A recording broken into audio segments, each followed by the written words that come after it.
Hey, this is Kalam again here. Then in this video, I'm going to show you how you can change your YouTube logo in a few minutes. I mean, 1 minute.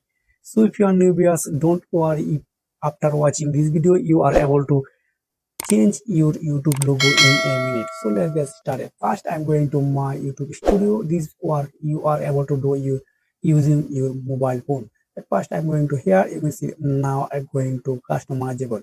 That just click here customization, then again go to branding, just click here, then you can see this is a picture. Just click here, change this icon, then choose your photo. Example of I choose this photo, then open button click, then choose your targeted point. Example of if I change and target this icon, wow, this is really good. And okay, then just click done, then publish. Then you need to few minutes for processing this data.